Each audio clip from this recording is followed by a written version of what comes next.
इस लड़की का नाम अर्चना है और यह 28 साल की हो चुकी है, लेकिन फिर भी इसकी शादी नहीं हो रही है। अब तक अलग अलग 30 बार लड़के वालों ने इसे देखने आए थे, लेकिन कोई भी इससे शादी के लिए राजी नहीं हुआ। समय के साथ उसकी उम्र भी बढ़ती जा रही है और साथ ही उसके परिवार की चिंता भी बढ़ रही है।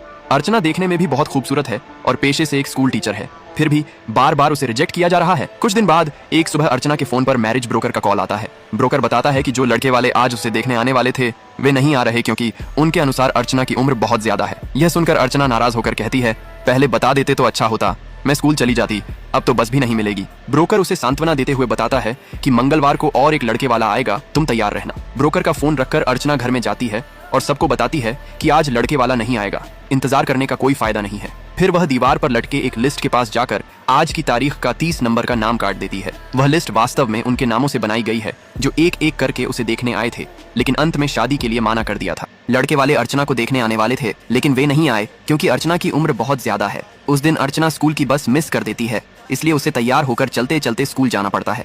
दिन की शुरुआत उसके लिए बिल्कुल अच्छी नहीं होती। दूसरी ओर स्कूल में एक अलग किस्म की घटना घटित होती है। अनु नाम की एक छात्रा कुछ लड़कों के साथ झगड़े में पड़ जाती है। हालात को संभालने के लिए अनु अपने मामा को स्कूल लेकर आती है, लेकिन उसके मामा इस झगड़े में पड़ना नहीं चाहते थे, इसलिए अनु अपने मामा की दुकान की चाबी लेकर स्कूल आ जाती है और ना चाहते हुए भी उसकी मामा को स्कूल आना पड़ता है। चाबी मांगने के लिए मामा उसकी क्लास में घुस जाते हैं। क्लास में घुसते ही उनकी नजर अर्चना मैडम पर पड़ जाती है। अर्चना को देखकर वह अचानक घबरा जाते हैं और जल्दी से क्लास से बाहर निकल जाते हैं। उस दिन स्कूल के बाद घर वापस लौटते समय बस में अर्चना अपनी माँ की एक पुरानी दोस्त से मिलती है।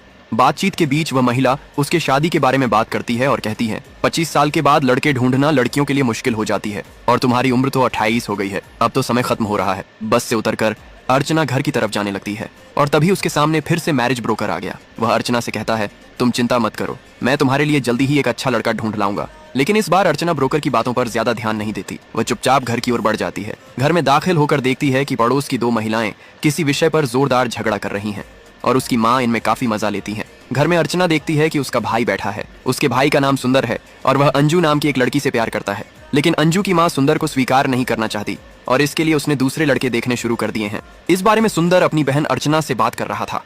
अर्चना अपने मन की उदासी के बावजूद अपने भाई को सांत्वना देने की कोशिश करती है। अगले दिन सुबह ब्रोकर का फोन आता है। वह अर्चना के पिता को बताता है, कल लड़के वाले आने वाला है, आप तैयार रहें। लेकिन अर्चना का पिता परेशान होकर कह देता है, मैं तो कह चुका हूं कि छुट्टी का दिन लेकर आना। ब्रोकर तब समझाने की कोशिश करता है, लड़के वाले कल ही आना चाहते हैं, क्या करूं? अगले दिन सभी मिलकर लड़के वालों के लिए चाय नाश्ते की व्यवस्था करने लगते हैं, लेकिन अर्चना अंदर से जानती है कि आज भी कुछ नहीं होगा, इसलिए वह स्कूल के लिए तैयार होकर इंतजार कर रही थी। जब उसे देरी होती दिखाई देती है तब उसका पिता फिर से ब्रोकर को फोन करता है। ब्रोकर बताता है, लड़के वाले आज भी नहीं आएंगे। यह सुनकर अर्चना और देरी नहीं करती और स्कूल के लिए निकल पड़ती है, लेकिन देरी होने के कारण वह आज भी स्कूल की बस मिस कर देती है और एक दूसरी बस से स्कूल पहुंचती है। इस तरह उसका दिन कट रहा है। परिवार की देखभाल, स्कूल की नौकरी और बार बार शादी में रिजेक्शन। एक दिन क्लास लेते समय स्कूल की एक और मैडम आती हैं और उससे पूछती हैं, क्या तुमने प्रिंसिपल से बात की? अर्चना चौंक कर पूछती है, नहीं, किस बारे में? तब मैडम उसे बताती हैं कि स्कूल से कुछ शिक्षकों को निकाला जाएगा, एक लिस्ट बनाई गई है और उस लिस्ट में तुम्हारा नाम भी है, तुम प्रिंसिपल से बात करो, शायद कुछ किया जा सके। ये सुनकर अर्चना का मन बहुत खराब हो जाता है। वह क्लास में जाकर चुपचाप बैठ जाती है। तभी अनु नाम की एक छात्रा की मामा, जिसका नाम विष्णु है, आज भी उसकी क्लास में घुस गया है। क्लास खत्म करने के बाद अर्चना प्रिंसिपल के पास जाती है। प्रिंसिपल उसे स्पष्ट बता देते हैं, मैं यहाँ कुछ नहीं कर सकता, तुम्हें नौकरी से निकालने का फैसला मैनेजमेंट का था, तुम्हारे लिए बेहतर होगा कि तुम कहीं और नौकरी की कोशिश करो। प्रिंसिपल की इस बात से अर्चना निराश होकर घर लौट आती है। घर में प्रवेश करते ही उसे पता चलता है कि आज सचमुच लड़के वाले आया है। लड़का दुबई में नौकरी करता है और उसके बड़े भाई और भाभी ने अर्चना की तस्वीर देखी है। उन्हें अर्चना काफी पसंद आई है। उन्होंने शादी की तारीख तय करने की भी बात की है। रात को लड़का खुद अर्चना को कॉल करता है और उनके बीच काफी बातचीत होती है। फोन पर अर्चना लड़के से कहती है, शादी के बाद भी मैं नौकरी करना चाहती हूँ, क्या तुम्हें इससे कोई समस्या है? लड़का हंसते हुए जवाब देता है, तुम्हारी नौकरी जारी रखने से मुझे कोई आपत्ति नहीं है। ये बातें सुनकर अर्चना के मन में एक प्रकार की शांति आ जाती है।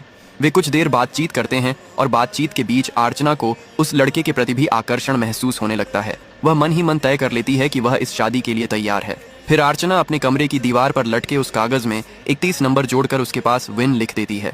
अर्चना अपने बैंक से सारे पैसे निकालकर शादी की खरीदारी में व्यस्त हो गई।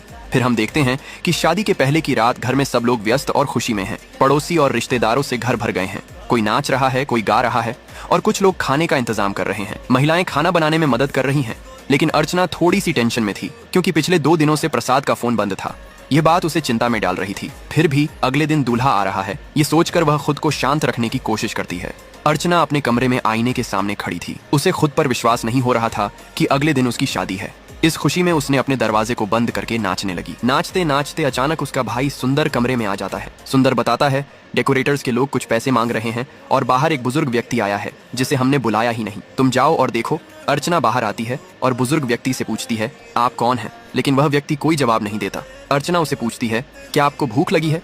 बुजुर्ग ने सिर हिलाकर सहमति जताई। अर्चना उसे बैठने के लिए कहती है और खाना लाने चली जाती है, लेकिन तभी उसका फोन बजने लगता है।